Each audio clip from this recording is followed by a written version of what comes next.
Jadi Oke. sangat terasa sih. Jadi kalau tanpa industri 4.0 kayaknya kayak ada yang kurang begitu, Pak. Ya, luar biasa. Kayaknya gimana gitu ya kalau makan nggak gosen ya. Makan nggak asik lagi di pinggir pohon ya, Pak, di samping warung nggak asik ya. Sekarang sudah ya. Ya, itu artinya bahwa perubahan-perubahan yang sifatnya fundamental terkait dengan aspek sikap perilaku, terkait dengan teknologi sudah apa namanya sangat nyata hari ini gitu. Apalagi nanti teman-teman ini kalau background pendidikannya kan bervariasi ya, ada yang jurusannya dulu statistik, ada yang komputasi ya? Atau Iya, sama Pak. semua? Ada Bervariasi beberapa ya? yang komputasi. Ada yang komputasi, Pak. Ya, ada yang sosial, ada yang apa namanya komputasi, ada yang ekonomi ya. Ya. Jadi itulah perubahan ya. Jadi kalau kita bicara konsep perubahan banyak sekali. Silakan nanti saya nggak akan mendefinisikan ya. Teman-teman silahkan melihat di berbagai referensi. Apalagi hari ini gampang sekali kan mencari terminologi hal-hal yang sifatnya cepat ya. Karena industrinya sudah industri 4.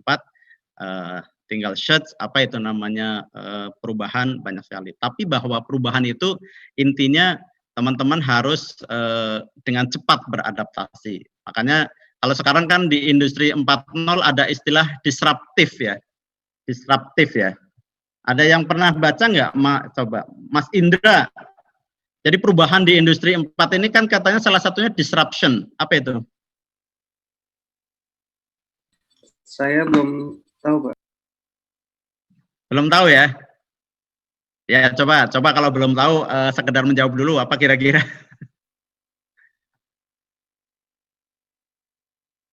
Oke. Mungkin sesuatu yang sama bisa diartikan berbeda oleh orang lain. Oke. Ya. Kalau Mbak siapa nih? Mbak Deviani. Pernah dengar nggak di industri 4 ini salah satunya tadi disruption. Apa ya, Pak? Ya, pernah naik Gojek nggak, Pak?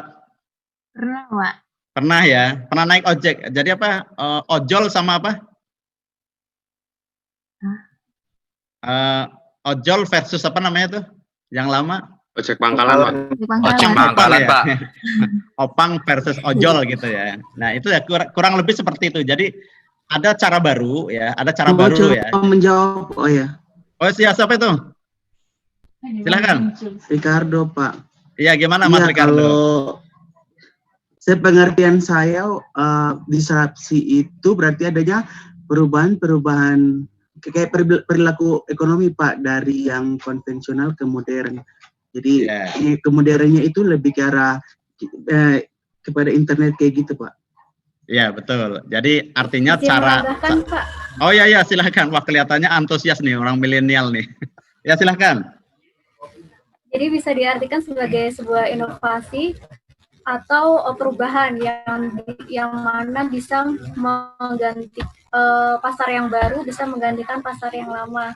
Dalam hal ini yang sekarang itu biasanya teknologi kayak yang tadi Gojek menggantikan ojek konvensional. Jadi bisa jadi nanti di masa yang akan datang ojek konvensional akan benar-benar digantikan oleh ojek online. Ya, sekarang udah terasa belum? Sudah terasa kan ya? Jadi apakah ojek, apakah restoran, apakah akomodasi hotel ya? Sekarang kan cara lama sudah tidak asik lagi ya. Kalau dulu mau dari kampus STIS mau ke mana? Mau ke Mall Kalibata ya. Harus nungguin di pinggir jalan gerimis-gerimis ya. Sekarang kan udah tinggal main HP aja ya, tinggal pesan ya. Sama dengan tadi yang suka pesan makanan siapa tadi? Jadi nggak lagi asik physically datang ke restoran ya, tinggal order ya, gosen gitu. Ya, jadi dengan adanya perubahan ini yang sekarang sedang berjalan di industri 4.0 ini ya selalu tadi disruption itu. Jadi teknologi menghadirkan satu pola pikir baru ya, cara lama nggak asik lagi kan. Ya, walaupun di awal-awal dulu kan sering gaduh ya, ojol melawan opang gitu ya, nggak rela gitu ya. Tapi kan itu secara alamiah ya gitu, secara alamiah. Dulu misalnya orang mau siapa Mas Briandika nih. Mas Briandika di mana ya Mas? Di Halmahera Tengah, Pak. Kamu di mana? Halmahera Tengah. Halmahera Tengah ya. Di sana ada Gojek nggak? Oh, belum ada, Pak, di sini, Pak. Belum. Apa kira-kira yang ada di sana Industri 4.0 itu? Oh, kalau di sini kalau itu, Pak, ya jualan dipromosikan lewat media sosial ada. Jadi kayak GoFood, tapi itu pakai Facebook gitu. Oke, ya. Jadi kalau bicara cakupan wilayah sebenarnya sudah cukup bervariasi ya. Teknologi sudah hadir, kemudian unit-unit bisnis baru juga sudah mulai, kemudian transaksi ya antara customer dengan katakan pedagang ataupun industri sudah banyak yang dilakukan dengan cara-cara yang tidak konvensional. Nah, ini adalah perubahan yang secara konkret teman-teman hari ini sudah merasakan ya, bicara nanti lingkungan strategis ya, teman-teman sudah berada dalam lingkungan strategis. Apakah berada dalam lingkungan kantor? Nah, ada nggak yang sudah pernah ikut survei pakai KEPI? Ada yang pernah ikut? Oh belum ya? Oke. Ya. Jadi setidaknya bahwa dalam perjalanan kehidupan ya, terutama dari sisi teknologi, dari sisi human ya, apakah nanti terkait dengan perilaku, apakah terkait dengan mindset, itu sebenarnya dengan perjalanan waktu berubah.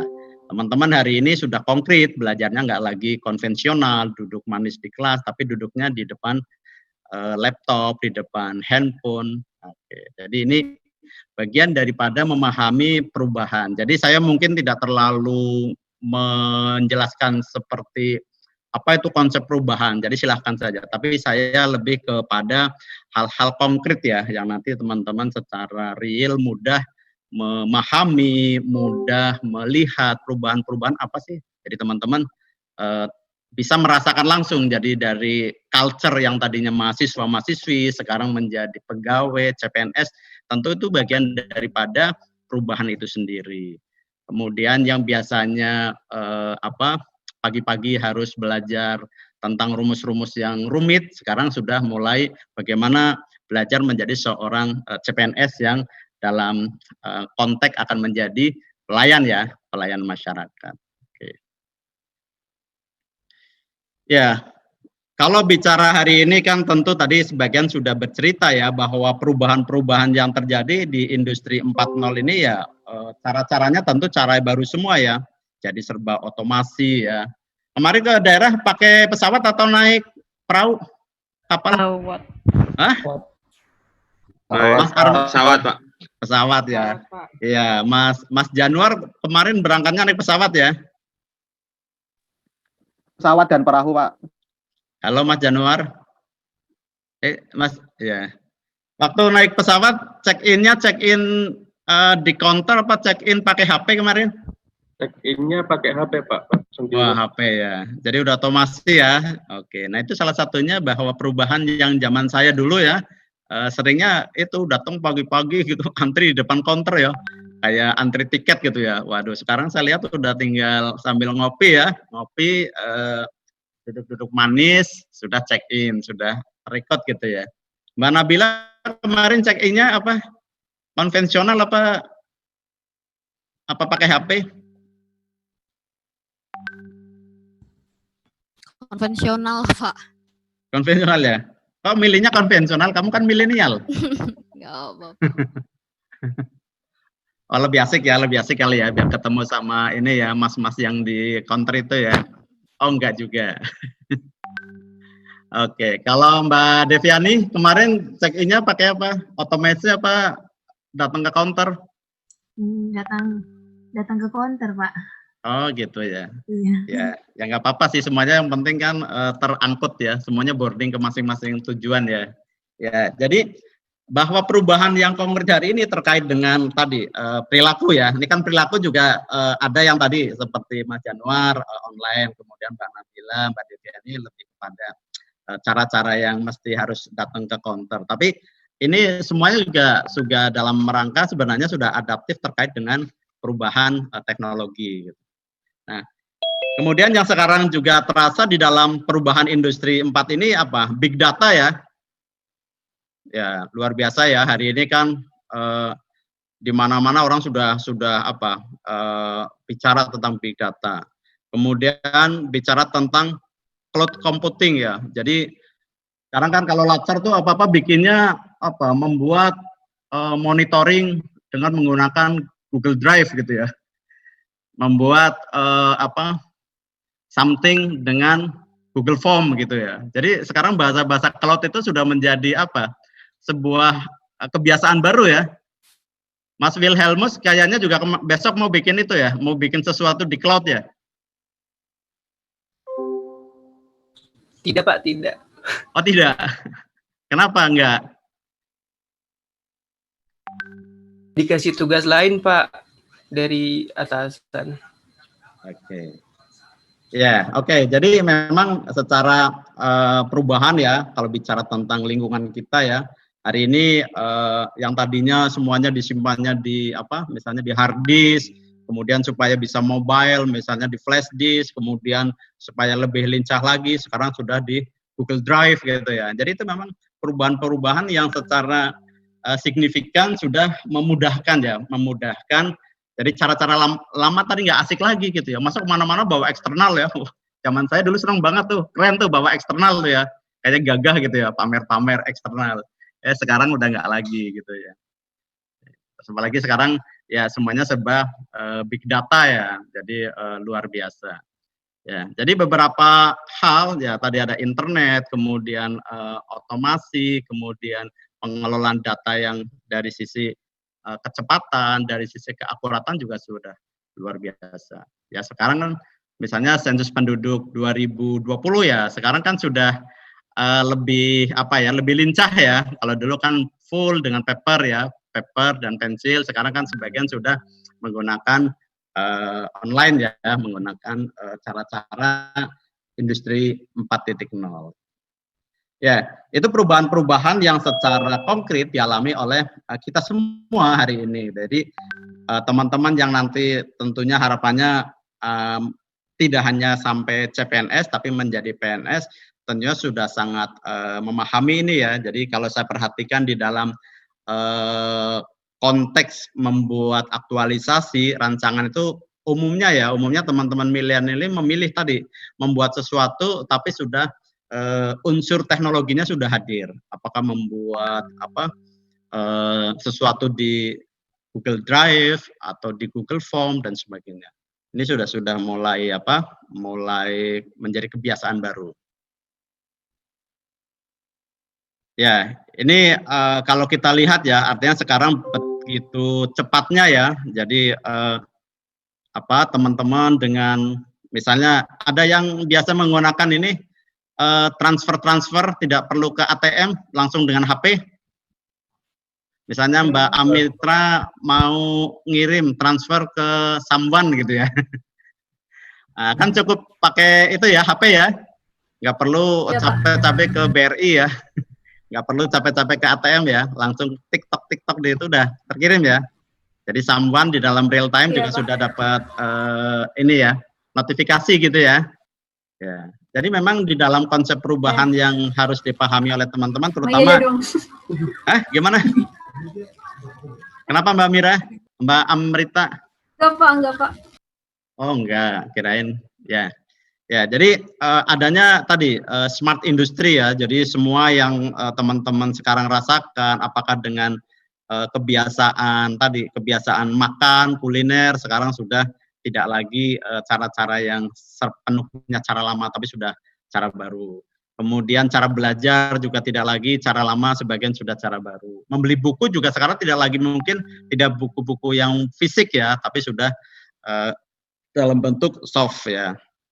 Nah, ini artinya bahwa di dalam perubahan ya, sesuatu yang memang berbeda dengan kemarin, itu menjadi sebuah keniscayaan yang secara prinsip itu harus diyakini sebagai satu sesuatu yang mau nggak mau kita berada dalam posisi seperti itu.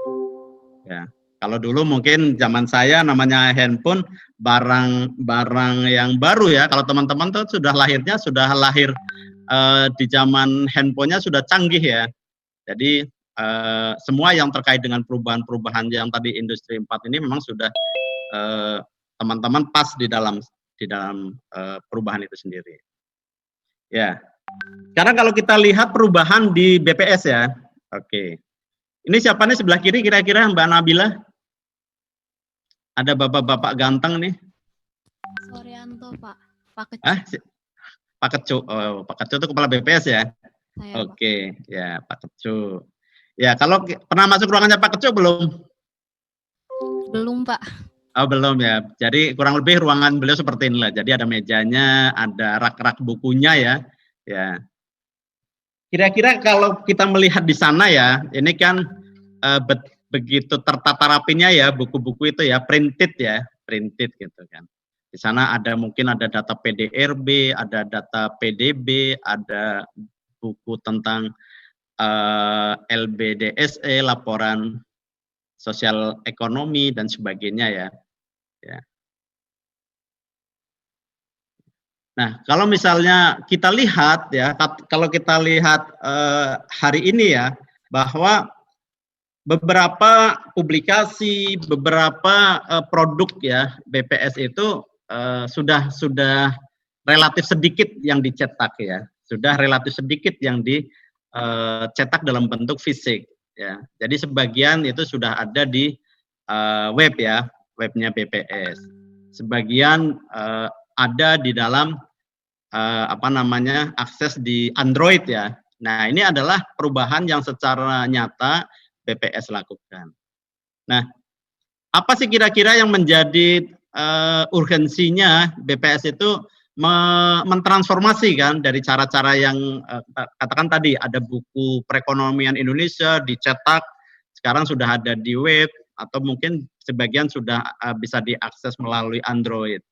Kalau menurut Mas Septian, apa kira-kira nih? Apa yang menjadi dasar kenapa BPS kok ngubah-ngubah seperti ini gitu?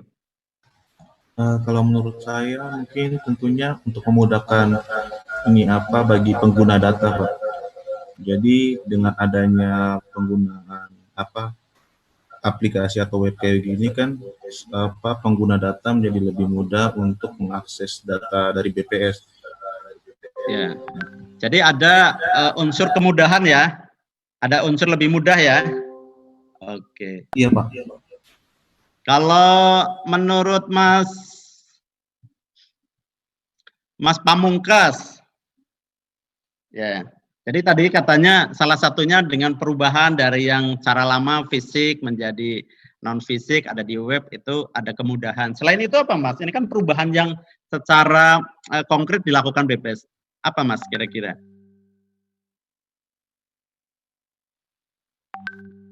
Halo Mas Pamungkas, dengar suara saya? Iya Pak. Apa kira tadi kemudahan kata? Mungkin kalau menurut saya kan biasanya kalau untuk mencetak buku itu diperlukan biaya produksi untuk biaya produksi pencetakan buku sendiri itu. Nah, melalui transformasi lebih ke digital ini untuk menekan biaya produksi itu untuk menekan biaya produksi sehingga produksinya biaya yang sebelumnya digunakan untuk mencetak buku itu bisa dialihkan ke hal-hal yang lebih bermanfaat lagi gitu, Pak. Oke, jadi ada unsur efisiensi ya, Mas ya. Yeah. Ya, artinya dengan sumber daya yang ada menjadi tidak mahal, tidak menjadi boros gitu ya. Yang tadinya nyetak harus dengan kertas berlembar-lembar, sekarang paperless itu sudah kelihatan lah ya. Yang tadinya costly sekarang sudah enggak.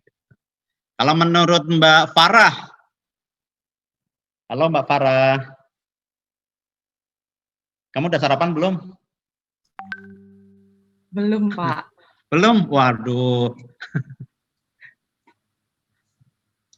Kalau menurut tadi kan sudah tuh, jadi dengan adanya perubahan yang dilakukan oleh BPS tadi, pertama katanya lebih mudah ya, memudahkan kepada user ya, data user. Yang kedua katanya lebih murah ya, ada unsur efisiensi. Ya, kira-kira apa Mbak Farah? Yang lain, kenapa BPS melakukan transformasi dari yang seperti ini?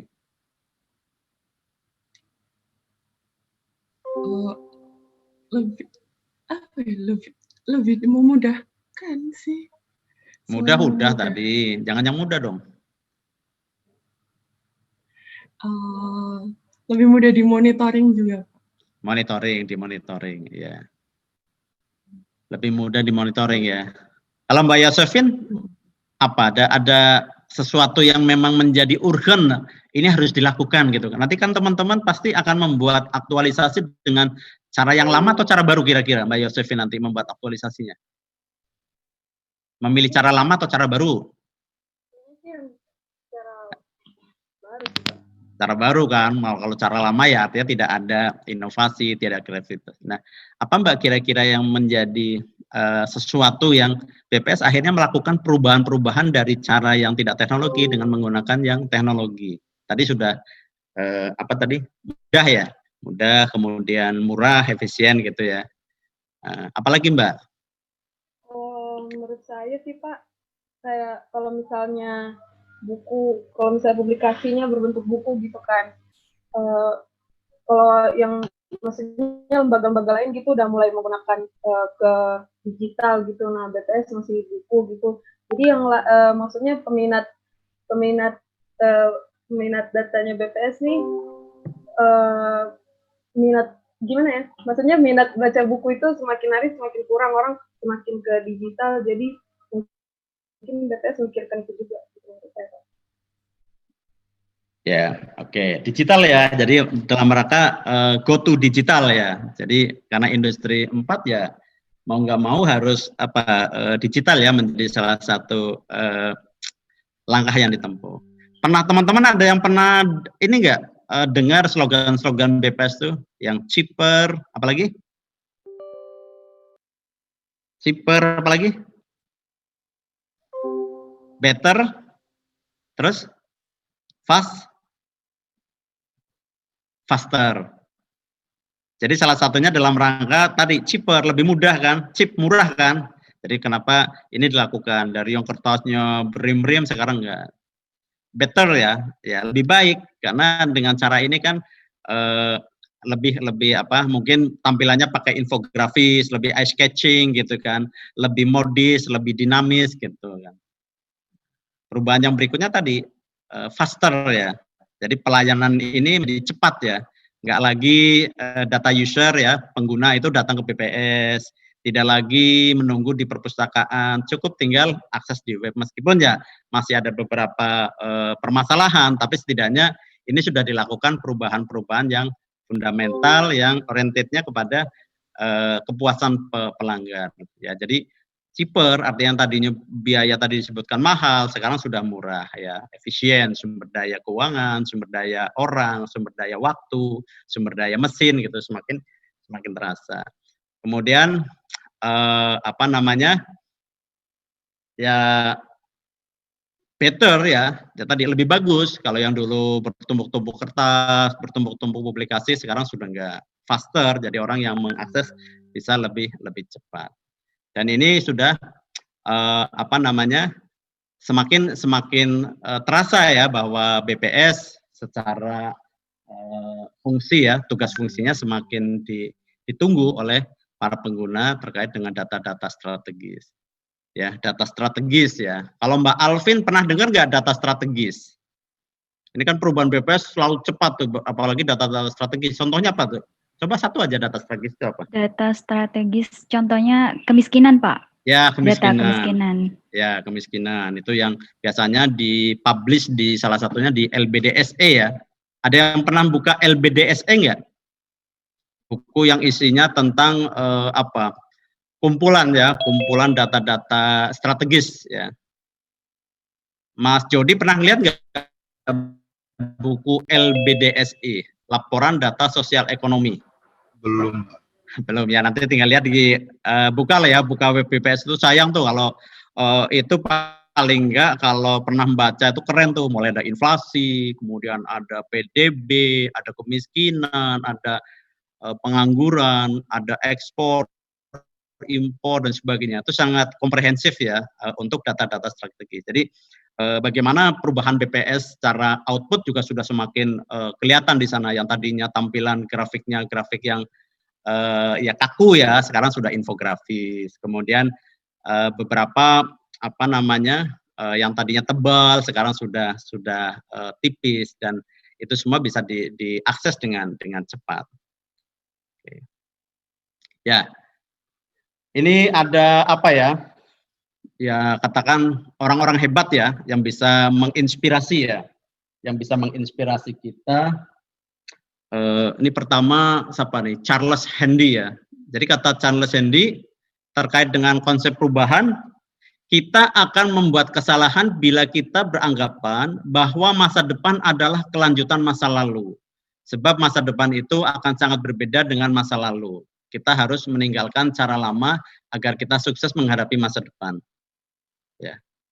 Mas Armiawan, gimana Mas? Kira-kira setuju nggak Mas? Katanya cara lama, ya, cara lama itu berbeda dengan cara baru untuk menghadapi masa depan. Betul nggak Mas Armiawan? Sebenarnya konsepnya sama, kalau menurut saya Pak, sebenarnya konsepnya sama, cuman alatnya yang berbeda sebenarnya. Kalau menurut saya Pak. Enggak ya, jadi kalau yang Charles Hanley setuju ya? Artinya mengedepankan caranya ya? Cara yang berbeda ya? Iya, caranya berbeda. Kayak tadi ojek kan sama naik, ya kan tadi sama-sama naik ojek ya.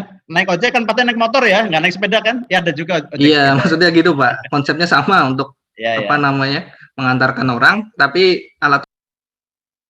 Jadi lebih ke cara ya, how-nya ya, how to ya. Ya kalau makan kan sama ya, makan bakso kan sama, dulu makan bakso, sekarang makan bakso gitu ya. Cuman cara mendapatkannya beda gitu ya. Nah ini yang tentunya milenial ini nanti misalnya bicara pekerjaan ya, pekerjaan mencacah yang tadinya apa full dengan papi ya, apa dulu papi itu? Ada yang tahu nggak papi? Paper assisted personal. Iya, paper assisted. Ya. Pensil. Coba saya pengen dengar suaranya Alvin. Apa Mbak Alvin, papi?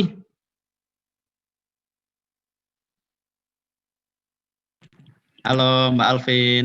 Iya Pak. Papi apa papi? Paper assisted personal. I-nya kurang tahu Pak. I-nya kok kurang tahu? Kalau kurang tahu kah dong? Interviewing. Interviewing. Ya, artinya dulu kan kayak zaman saya ya, kalau nyata itu bawa kuesioner, bawa pensil atau pulpen ya gitu kan. Kalau sekarang kan sebagian sudah tidak menggunakan itu ya, pakai kalau sekarang namanya kalau nggak salah Kepi ya, Mas apa nih, Mas Fahreza. Sekarang kan sebagian pakai Kepi ya Mas ya. Halo Mas Fahreza, dengar nggak suaranya? Bagaimana Pak? Mau diulangi? Ya sekarang kan karena teknologinya sudah hadir, surveinya sudah tidak menggunakan papi ya, sekarang pakai capi ya, Kepi. Apa sih Kepi itu? Yang sekarang sudah sering dipakai BPS? Kalau akronimnya sih Computer Assisted Personal Interviewing, Pak. Ya, jadi sudah menghadirkan teknologi ya, pakai komputer ya. Kalau yang dulu itu kan pakai paper and pensil ya. Ya, jadi kan sama ya, mendapatkan data, mendapatkan informasi, tapi tidak lagi menulis ya, tapi tinggal mengetik ya, seperti itu. Jadi tadi menegaskan apa yang dikatakan oleh Charles Hanley bahwa cara lama itu menjadi tidak bisa dipakai lagi gitu ya. Bisa tetapi tidak efisien, tidak efektif. Nah, ini kalau yang menurut Peter Senge ya, ini kita harus berhenti membayangkan apa yang akan dilakukan di masa depan dengan melihat apa yang membuat kita sukses di masa lalu gitu ya. Mas siapa nih? Mbak Amalia. Kira-kira gimana nih Mbak? Menurut Peter Senge itu kita harus berhenti membayangkan apa yang dilakukan di masa depan dengan melihat apa yang membuat kita sukses di masa lalu. Dulu suksesnya Mbak Amalia apa tuh? Pernah sukses nggak Mbak? Pernah dong ya, sekarang aja sukses kan? Iya Pak, gimana? Iya, ya, kira-kira gimana Mbak? Coba dijelaskan Mbak.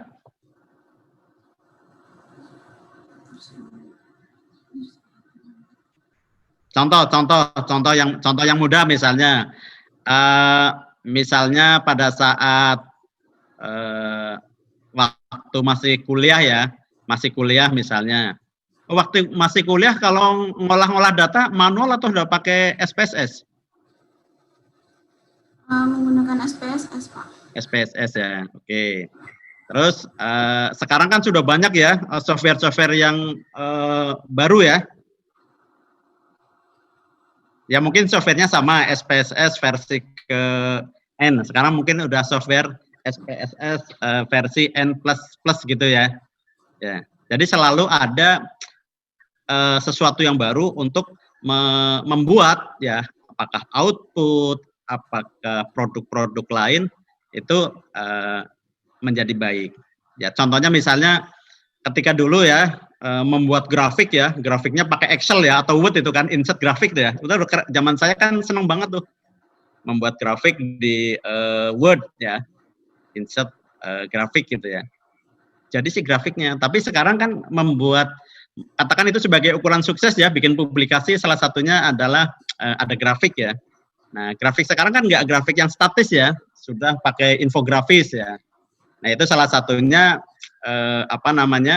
bahwa yang dilakukan di masa depan itu ya berbeda dengan yang sekarang. Jadi tidak lagi saya membayangkan ke depan tuh karena pernah sukses bikin grafik, pokoknya saya maunya ini, nggak bisa, karena nanti yang akan menilai adalah customer ya, akan menilai pengguna data. Mas Bergita, sorry, Mbak Bergita, sorry. Halo Mbak Bergita. Ya Pak. Ya. Ya Pak. Gimana Mbak, kira-kira menurut Peter Seng ini setuju nggak Mbak? Setuju sih Pak, kalau saya. Setuju ya? Oke. Ya, artinya tadi ya bahwa selalu ada inovasi, selalu ada kreativitas yang baru, sehingga yang mungkin dulu kalau bikin grafik pakai apa Mbak? Tidak pernah Pak, tidak pernah bikin. Nggak pernah bikin? Bikin Pak, dulu pakai itu, apa namanya? Excel. Pakai Excel ya, sekarang kan sudah pakai infografis ya? Iya. Oke, ya itulah kurang lebih beberapa hal yang menjadikan kita bisa merasakan bahwa perubahan-perubahan yang terjadi hari ini memang sudah signifikan berbeda. Iya. Nah ini kalau menurut Michael Hammer, kalau kita merasa diri kita hebat, kita akan binasa, ya. Sukses di masa lalu tidak menjamin sukses di masa depan. Formula sukses di masa lalu akan menjadi penyebab kegagalan di masa yang akan datang, ya. Makanya kalau dulu kan asik ya, kalau belajar tuh kayaknya pengennya sendiri aja kan, merasa keep of power ya. Jadi menjaga power kita sehingga kita pengennya sendiri aja. Nah kalau sekarang kan apa? Makanya di dalam banyak hal kan sekarang bukannya kompetensi tapi kolaborasi ya. Kolaborasi kan. Ya. Kalau Mbak Jandriana, gimana Mbak kira-kira memahami menurut Michael Hammer ini Mbak? Perubahan seperti ini gimana? Ya sih Pak, saya setuju sih Pak. Soalnya kan kita sebagai manusia juga harus berkembang ya Pak, dan kita nggak bisa berkembang kalau cuma sendiri. Jadi kita perlu kolaborasi dengan pihak lain. Contohnya kayak sensus online ini, sensus ya, kita perlu data untuk memulai kan. Nah kita kolaborasi sama yang penyedia data lain kayak Dukcapil, gitu sih Pak. Ya, jadi itu salah satu contohnya ya. Kita di BPS juga seperti itu. Jadi beberapa effort BPS dalam rangka tadi untuk mempercepat proses, untuk menghasilkan data yang lebih akurat, yang lebih bisa menjawab kebutuhan pengguna data, salah satunya kolaborasi ya, kolaborasi. Ya sama lah seperti, tapi kalau ngerjain soal ya contek-contekan boleh nggak kolaborasi? Ya enggak ya, kalau lagi ujian ya masing-masing gitu. Cuman belajarnya boleh, harus belajar bersama, saling berbagi, ya. Jadi kalau kita melihat bahwa misalnya BPS tadinya kan zaman dulu lebih kepada fungsi-fungsi institusi saja tanpa menghadirkan kolaborasi, koordinasi dengan instansi yang lain. Sekarang dengan semangat yang di era perubahan ini tadi, jadi sudah tidak bisa bekerja sendiri, harus kolaborasi. Ya, makanya SP 2020 itu ready to collaboration ya. Semangatnya bagaimana menggunakan sumber data yang tidak dari sendiri, tapi misalkan tadi seperti ada peran dari Dukcapil. Ya, itu kira-kira terkait dengan konsep perubahan seperti itu. Jadi banyak sekali, silahkan teman-teman nanti cari yang mudah seperti apa, mau yang pakai bahasa Inggris seperti apa. Tapi setidaknya bahwa hari ini teman-teman sebagai CPNS memang sudah dalam posisi ready ya untuk melakukan hal-hal baru, melakukan kreativitas, melakukan inovasi dalam rangka adaptif terhadap perubahan. Apakah perubahan terkait dengan teknologi, perubahan terhadap kultur, perubahan terhadap attitude ya, yang tadinya mungkin sebelumnya pernah nggak kuliah pakai baju kemeja putih begini? Nggak pernah kan? Ya kan ada perubahan. Pernah? Pernah Pak. Pernah. Tapi waktu awal belum dapat seragam. Iya. Gitu. Ya, tapi kan nggak pakai dasi kan? Pakai dasi. Ya, ini artinya ada hal-hal yang tadi perubahan-perubahan yang konkret meskipun mungkin dalam skala kecil. Oke, sampai sini ada pertanyaan? Lanjut? Bisa. Ya, silakan. Saya masih bingung bukan bingung sih Pak, kayak mikir gini, yang Peter Seng itu kan kita harus berhenti membayangkan apa yang akan dilakukan di masa depan. Bukankah itu berarti jadinya kita kayak nggak punya visi ya, Pak?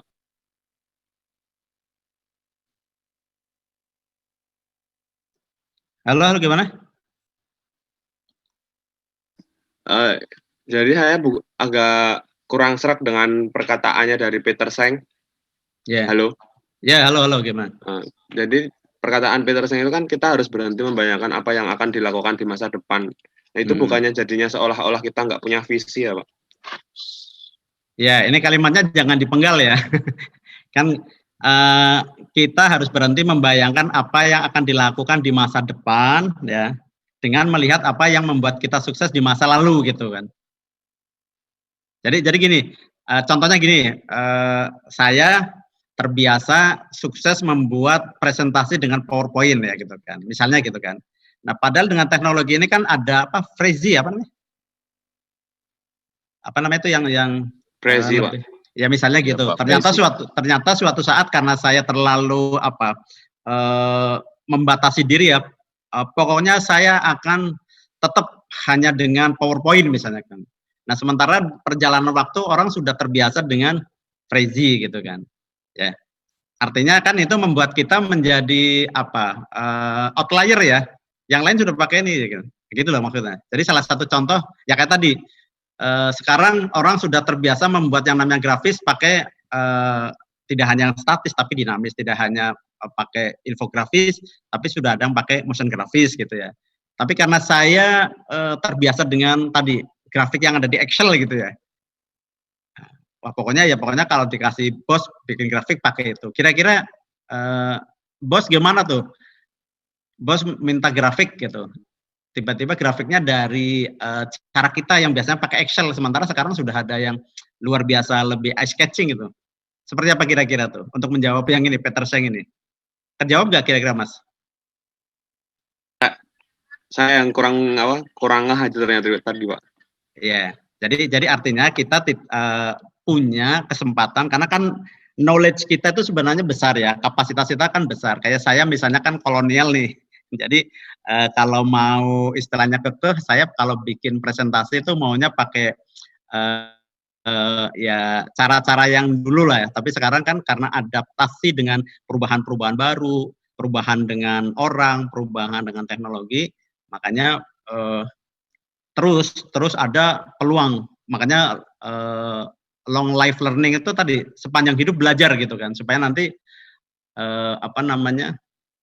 semakin mudah beradaptasi terhadap kondisi yang ada. Kira-kira bisa menjawab atau ada yang mau menambahkan Mas Ananda? Kira-kira mau menambahkan? Sudah, Pak. Sudah ya. Oke ya. Tadi yang nanya apa tadi, lupa saya. Adilah, Pak. Oh ya, Mas Adila. Gimana Mas Adila? Jadi artinya di sini sebenarnya ada peluang kita untuk terus learning terus kan. Jadi don't stop to learning, jadi belajar terus kan.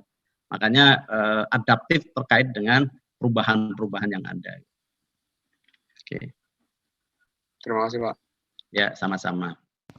Pak, boleh izin bertanya? Boleh, boleh. Kita istirahat jam berapa nih? Pak Ketua Kelas? Jam 10 biasanya, Pak. Oh ya, nanti Jam diingetin 10 ya. gitu. Ya, nanti diingetin. Takutnya saya terlalu asik, lupa-lupa nanti ada pelanggaran nih. Jadi, tolong nanti diingetin. Ya, siapa tadi yang mau tanya tuh? Saya Pak Angger, absen. Ya, silakan. Maaf Pak, boleh Ya. lihat slide yang sebelumnya, yang tadi? Ini? Ya, untuk kata-kata di Michael Heimer Pak, 1997 di bawah. Ya. Ada kalimat formula sukses di masa lalu akan jadi penyebab kegagalan di masa yang akan datang. Ini mungkin ada contoh konkretnya Pak, bagaimana formula sukses di masa lalu malah bisa jadi penyebab kegagalan di masa yang akan datang. Ya, ya. Keren nih pertanyaan ini. Terima kasih Pak. Wow. Mantap pertanyaan ini. Ada yang membantuin nggak? Ada yang membantuin menjelaskan nggak? Mas, Boleh menjawab. Mbak Saren, Mbak Sanin. Jadi yang cewek dulu deh, biar apa? Oh, iya. Energinya keluar terus. Coba bantuin jawab. Kalau menurut saya Apa sih contohnya gitu? Ya mungkin kalau contohnya itu kayak begini. Mungkin kalau dulu tuh di pertanian tuh kita tuh membajak sawah dengan menggunakan hewan ternak atau sapi atau kerbau tuh itu merupakan cara yang paling efektif. Tapi kalau di zaman yang sekarang, kalau kita masih menggunakan formula itu di zaman yang sekarang, tidak menggunakan teknologi di zaman sekarang yang seperti traktor dan alat pertanian lainnya, itu tuh produktivitas kita tentu akan berbeda dengan mereka yang sudah menggunakan teknologi di zaman sekarang. Seperti itu. Oh ya. Jadi caranya sudah menghadirkan teknologi Mbak ya, jadi nggak lagi nyangkul gitu ya. Walaupun bagian masih nyangkul ya. Tapi melihat Mbak Noviria gimana? Mau nambahin nggak? Biar nanti pertanyaannya tadi terjawab dengan gimana Mbak Noviria mau menambahkan? Boleh nambahin Pak? Loh, dia mau nambahin siapa sih? Orang minta Noviria malah suara cowok. Nambahin aja siapa tadi? Ya udah. Yang mau nambahin deh nanti. Boleh nambahin Pak? Boleh. Itu contoh kecilnya memang sudah terjadi. Dulu support power handphone itu adalah Nokia kan. Tapi dilihat sekarang apakah Nokia masih ada? Tentunya kan sudah tergeser oleh Apple atau Android atau smartphone yang lain. Karena kenapa Nokia tergeser? Karena dia gagal untuk membuat inovasi. Ya. Jadi begitu. Ya kurang lebih begitu Mas ya. Jadi memang itu contoh-contoh yang memang sering-sering kita lihat ya. Jadi kalau contoh lagi yang mudah tadi lah. Formula dulu orang ngojek itu caranya ya tadi opang itu ya, ojek pangkalan gitu ya. Itu kan formula. Formula itu jangan dibayangin rumus integral, triple gitu bukan. Ya cara bagaimana dia mengemas gitu ya. Jadi formula dulu orang kalau mau bergerak ngojeknya harus ke opang ya, jalan gerimis-gerimis belain di bawah pohon gitu nunggu orang. Ya artinya sekarang itu bisa jadi kalau ngotot dengan opang ya artinya siap-siap tadi. Mungkin ya rezeki semua Allah Tuhan yang ngatur ya, tapi artinya keadaan membuat mungkin menjadi tersisih gitu ya. Itu tadi ada pertanian, ada tadi HP ya. Ya sama lah teman-teman mungkin kalau kekeh HP-nya hanya untuk SMS mungkin juga tersisih juga kan. Kok nggak ikut gabung di WA Group? Waduh maaf HP saya bisanya SMS gitu. Kurang lebih gitu ya. Jadi ini hal-hal yang konkret yang memang nggak bisa dipungkiri gitu. Kira-kira begitu Mas ya? Baik Pak, terima kasih. Ya, sama-sama. Masih ada yang ragu atau mau menambahkan biar lebih kelihatan tapi mudah ya memberikan contohnya ya. Izin tanya juga Pak. Ya silahkan. kan kalau dari tadi kan kita melihat hal-hal positif dari perubahan ya Pak. Ya. Saya masih belum paham yang kalau misalkan perubahan itu dampak negatifnya bagaimana begitu Pak. Oh gitu.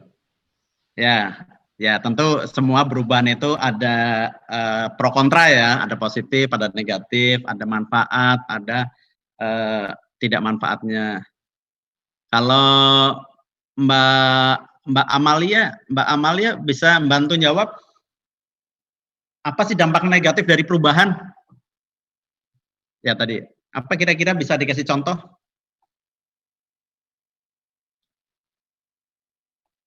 Halo Mbak Amalia, dengar suara saya? Iya, dengar Pak. Apa kira-kira yang menjadi dampak negatif? Perubahan teknologi ya Pak? Ya, apa yang tadi katanya belum jelas yang kira-kira contoh dari dampak negatif dari perubahan? Dampak negatifnya itu misalkan dalam bisnis di zaman dulu itu belum ada koran digital, masih koran cetak. Nah sekarang karena teknologi sudah maju, koran-koran yang cetak itu menjadi kurang laku. Jadi mereka kalau tidak mau beralih ke memproduksi koran digital, mereka bisa bangkrut gitu. Ya. Ya, betul itu salah satunya ya, pengurangan ompla mungkin bisa berdampak kepada pemutusan hubungan tenaga kerja gitu Mbak ya. Mbak Bergita mau nambahkan apa kira-kira contoh negatif dari perubahan? Pak, bagaimana Pak suaranya tidak terdengar? Suara saya sudah terdengar belum? Suara saya terdengar belum? Dah. Ya maksudnya gini, tadi yang nanya siapa nih? Apa sih kira-kira yang memberikan dampak negatif dari perubahan? Apakah perubahan teknologi? Ya contohnya perubahan teknologi lah. Kira-kira apa Mbak? Tadi udah dijelaskan tuh Mbak Amelia tadi ya. Kalau misalnya tadi newspaper ya koran gitu kan. Tadi karena teknologi akhirnya print cetaknya nggak lagi, itu kan harus cepat, harus lincah ya gitu. Ya gimana Mbak Bergita ngasih contohnya? Ini sih mungkin Pak, kan sekarang tuh semua serba di internet ya Pak ya. Terus semua ditaruh di internet, jadi banyak hal-hal yang harusnya tidak banyak yang tahu, jadinya tahu gitu Pak. Kayak ada rahasia perusahaan, terus mungkin komunikasinya lewat internet, jadi ada hacker yang bisa, akhirnya rahasia perusahaannya bisa dihack dan ketahuan. Ya, oke lah ya. Jadi itu beberapa contoh ya tadi yang bertanya ya. Jadi misalnya mudah-mudahan sudah bisa menjelaskan ya. Misalnya atau sekarang misalnya kalau melihat dari penggunaan handphone ya, bagi yang bisa memanfaatkan kan sangat bermanfaat. Tapi kalau misalnya jatuh kepada orang-orang yang misalnya anak-anak yang mungkin belum waktunya ya main HP kan bisa sering kejadian ya menjadi tidak baik. Ada yang asiknya berselancar ya, katanya anak muda semuanya berselancar di dunia maya gitu ya. Atau yang muda kadang-kadang gini, kita kan terbiasa tuh kalau dulu misalnya mau bersilaturahim ke saudara gitu kan datang ya. Kalau sekarang kan biasanya cukup ya maaf nggak bisa datang, atau lebaran ya maaf lahir batin pakai WA gitu ya. Itu sebenarnya salah satu kalau melihat dari sisi perilaku ya, kadang-kadang kan jadi kita nggak kesannya nggak dekat gitu. Jadi kurang lebih seperti itu. Jadi banyak sekali sih kalau perubahan baik teknologi, perubahan non teknologi, kalau kita nggak bisa menggunakan dengan tepat itu juga bisa memberikan dampak negatif. Kurang lebih gitu ya jawabannya ya. Ada pertanyaan lagi? Oke.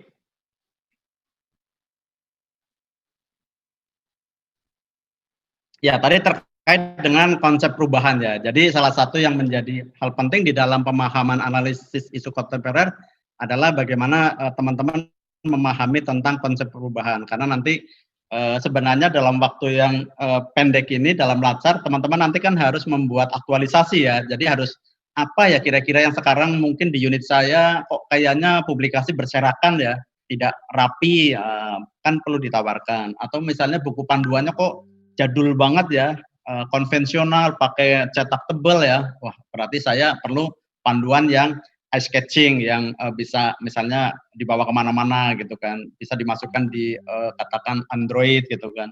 Atau misalnya monitoringnya sekarang kok memantau pemasukan kuesioner misalnya pakai nulis ya, kayaknya kok kayak zaman dulu banget ya. Nah, teman-teman mungkin bisa menawarkan satu ide kreatif bentuk dari perubahan, misalnya menggunakan Google Form gitu kan. Atau tadi membuat separasi di dalam publikasi tidak lagi kosong, tapi mungkin infografis. Atau misalnya menawarkan sesuatu yang sifatnya bisa dinamis, misalnya buku dibuat menjadi flipbook ya, yang seperti itu. Jadi hal-hal yang sifatnya memang menjawab kebutuhan pengguna, menjawab kecepatan akses, menjawab murahnya produk, ya produk publikasi dan sebagainya, itu menjadi salah satu tantangan, peluang, dan men-trigger teman-teman bisa menghasilkan satu produk-produk kreatif. Sehingga perubahan-perubahan yang terjadi di lingkungan teman-teman semua itu menjadi sangat nyata untuk disikapi dengan cara berpikir yang kreatif. Oke, yang berikutnya adalah terkait dengan perubahan lingkungan strategis. Ya, jadi di dalam hal yang penting di dalam mensikapi perubahan yang terjadi, pertama tentu berangkat dari unsur individu ya. Jadi individu ini menjadi titik awal ya. Jadi kalau misalnya Mas Fadilah gitu tidak termotivasi untuk menggunakan teknologi dengan baik, ya nggak mungkin merespon perubahan-perubahan yang diminta oleh pimpinan. Benar nggak Mas Fadilah? Pimpinan maunya Mas Fadilah buatin dong grafik-grafik itu yang dinamis pakai motion grafis.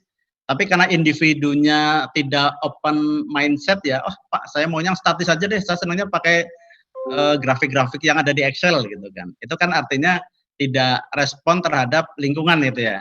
Nah, perubahan lingkungan itu konkretnya ya tadi dari kebutuhan-kebutuhan yang ada di unit kerjanya. Jadi kalau individunya tipenya tipe yang kreatif, tipe pembelajar itu biasanya lebih lincah ya, lebih cepat menyesuaikan. Nah, lingkungan strategis yang berikutnya, karena individu-individu ini kan kalau seperti teman-teman ini kan smart millennial ya, masih fresh graduate, sehingga energi positif, energi kreativitasnya masih besar, sehingga ketika dikasih tantangan untuk membuat apakah sekedar untuk merapikan administrasi, apakah untuk membuat monitoring, apakah membuat kuesioner, buku pedoman, ataupun pengolahan, atau mungkin publikasi. Kalau individu-individu ini menjadi tipe pembelajaran, menjadi tipe pembelajar, tipe yang kreatif, itu menjadi mudah untuk menggarap hal-hal yang baru. Nah, lingkungan yang strategis berikutnya tidak cukup individu ya, artinya teman-teman berada dalam lingkungan yang tidak asing, yaitu namanya keluarga gitu ya.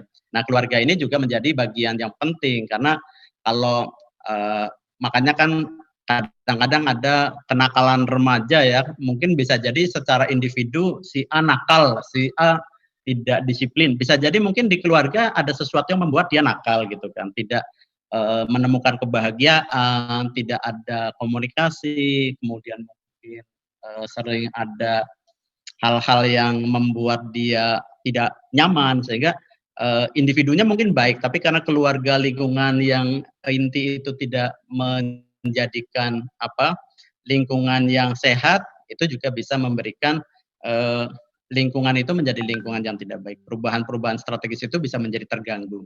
Sama lah, misalkan teman-teman secara individu, misalnya Mas Habibullah di kantor, kepala seksinya asik, sangat dinamis, sangat open, diskusi, kemudian kepala kabupatennya juga sangat aware, sangat antusias diskusi, mungkin ya bicara keluarga di kantor menjadi strategis ya, menjadi lebih menginspirasi teman-teman untuk bisa bagaimana melakukan perubahan-perubahan yang bisa memperbaiki kinerja ya.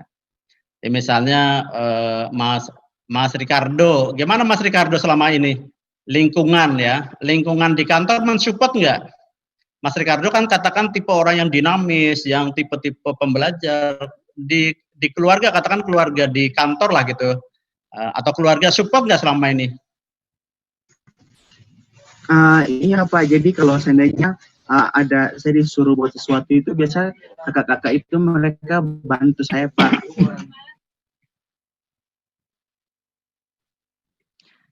Ada ini ya, ada energi positif ya yang mendorong ya. Iya Pak, dikasih motivasi. Di Indonesia. Ya. Oke, kalau Mas Konan, Mas Konan gimana Mas Konan? Apakah selama ini menemukan bahwa secara individu disupport oleh katakan keluarga dalam hal kreativitas, dalam hal membuka sesuatu yang baru? Ya Pak, kalau di kantor tuh kan kita kan masih baru kan Pak. Kalau saya itu kan sering bertanya gitu apa yang harus saya lakukan kalau misalnya ada kasus seperti ini, apa sebaiknya yang bagaimana cara menanganinya gitu. Jadi kakak-kakak di sini itu pada mendukung saya gitu Pak. Oke. Jadi artinya terasa ya, artinya energinya nggak menjadi berat ya, karena ada lingkungan yang secara langsung mensupport ya, mengendorse energi Mas Ricardo tadi ya. Oke. Nah yang berikutnya adalah komunitas atau kultur ya. Jadi ini sebenarnya hampir-hampir sama ya. Jadi ketika individu, keluarga, komunitas ya, tadi keluarga mungkin di rumah, komunitas di kantor itu support, ya ini perubahan lingkungan strategis ini menjadi semakin kelihatan gitu ya. Tidak terjadi kontradiksi, tapi terjadi ada togetherness ya, kebersamaan, ada semangat berkolaborasi. Ada nggak yang menemukan individu, keluarga, komunitas ya, jadi ada individu, rumah, kantor itu saling kontradiksi. Ada yang merasakan gitu nggak, Mas? Ada yang pernah melihat fakta seperti itu nggak, Mas? Apa nih, Mas Fahreza? Kira-kira ada pengalaman yang pernah dilihat atau dirasakan nggak kira-kira? Mungkin bisa diulangi, Pak. Ya, jadi tadi kan idealnya bahwa individu, keluarga, komunitas itu kan mestinya saling support ya, saling menguatkan. Ada nggak melihat atau merasakan justru sebaliknya saling melemahkan? Ada nggak? Kalau saya sendiri sih belum sih Pak. Mungkin kalau ada perumpamaan sih, misalnya tiba-tiba ada perubahan begitu kan, biasa satu keluarga satu visi. Misalnya dari individunya sendiri, mungkin dari pendapat mengenai mungkin anaknya ada punya impian pekerjaan begitu Pak. Terus dari komunitasnya sendiri, dari keluarganya sendiri memang dari awal sudah kerjanya sudah satu jurusan mungkin begitu, satu tipe pekerjaan. Nah mungkin si anak ini karena berbeda, mungkin dari keluarganya terus tidak mendukung begitu. Ya, jadi memang di dalam